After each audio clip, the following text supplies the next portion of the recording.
La plus grande concentration d'habitations troglodytes d'Europe est située en Anjou. L'homme s'est toujours abrité des intempéries dans des cavités naturelles. Les plus vieilles caves datent du 7e siècle et la plupart ont été aménagées en habitation au 19e siècle.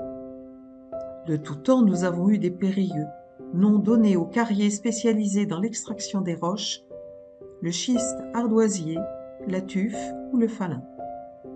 Les habitations troglodytes sont appelées caves demeures où résident les mousseaux et se distinguent en deux catégories. Les troglodytes de coteaux, qui correspondent à la technique d'extraction de la pierre de tuffeau. Il est fréquent que les pièces soient superposées suivant la hauteur du coteau. On accède aux différents étages par des escaliers intérieurs en petits tunnels. Ils sont pourvus de marches taillées ou simplement par une échelle. Les portes et les fenêtres sont souvent assorties en matériaux et leur construction soignée nous renseigne sur leur âge. Les troglodytes de plaine correspondent à l'extraction de la pierre de falin. Il y a toujours une cour ayant souvent la forme d'un quadrilatère, appelé cour carrée. Les portes et les fenêtres sont de simples rectangles, comme dans la plupart des fermes.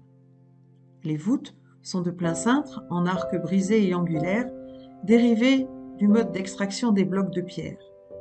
Les habitations sont souvent de plein pied et peuvent se composer d'une seule pièce, l'entrée et les dépendances se faisant sur la cour, ou alors l'habitant creuse les couloirs de jonction et la demeure devient un labyrinthe où hommes et animaux cohabitent. Les habitants utilisaient ou vendaient la roche au fur et à mesure qu'ils creusaient. La construction était économique puisqu'il fallait peu de matériaux extérieurs. La roche garde une température constante de 12 degrés et reste relativement sèche.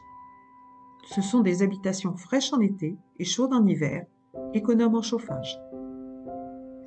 Qu'elles soient sous la plaine ou dans le coteau, elles sont à l'abri du vent. Il n'y a pas de risque d'incendie et l'entretien est facile. Il faut maintenir en surface une végétation ni trop haute ni trop basse pour assécher le sol sans abîmer les voûtes. Le sol est souvent formé par la roche nivelée, parfois recouvert de terre battue.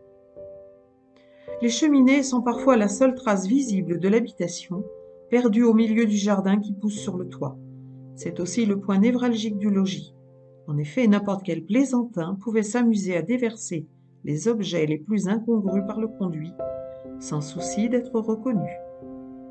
Si au cours des siècles passés, de nombreux Angevins avaient adopté le mode de vie enterré, il existe encore aujourd'hui un certain nombre de caves habitées et certains sites ont été aménagés en musées, hôtels, restaurants, champignonnières, caves de vignobles. Si l'on ne creuse plus ou presque plus la roche pour fabriquer sa maison, on utilise les irrégularités et les escarpements des coteaux pour ancrer les constructions devant les anciennes caves. C'est une façon moderne de prolonger l'habitat souterrain.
On va pas tarder à se rassembler.